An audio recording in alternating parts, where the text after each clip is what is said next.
Montana is one of the nation's rising producers of fine wool, but much of that wool leaves the state before it's ever turned into yarn, clothing, or fabric. A new feasibility study in Great Falls is exploring whether that possibility could change.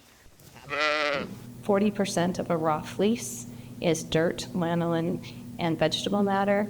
When you figure 1.3 million pounds leaving the Intermountain West for further production, that means over 500,000 pounds of dirt is being shipped. We don't ship dirty grain. Our grain is cleaned before it leaves Montana, and our wool should be too.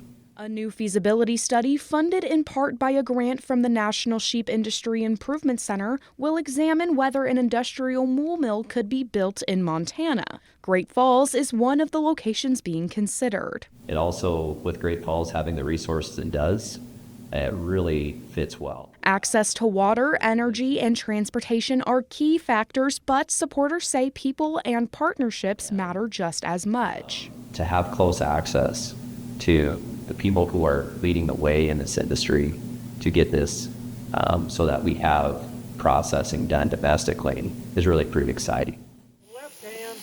The proposed mill would clean and process wool fleeces into comb top, a ready-to-spin product used to make yarn for clothing, socks, and blankets. This is something we can all get behind and be very excited about because it represents Montana well. It represents Montana well historically, but it represents Montana into the future, and we can lead the way. Reporters say Montana is now the center of fine wool production in the country, but lacks the infrastructure to process it locally. A regional wool mill could lower costs for producers across Montana and neighboring states, while making U.S.-made wool products more competitive.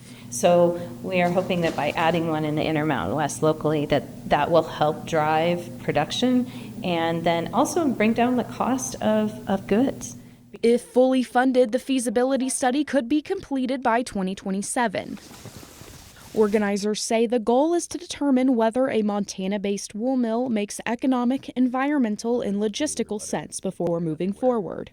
Wool has a history that spans centuries of being sustainable, useful, and has a lot of attributes that other fibers don't provide. Supporters say keeping more wool processing in-state could strengthen Montana's agricultural economy, while turning homegrown resources into finished products made closer to home. In Great Falls, Madison Collier, MTN News.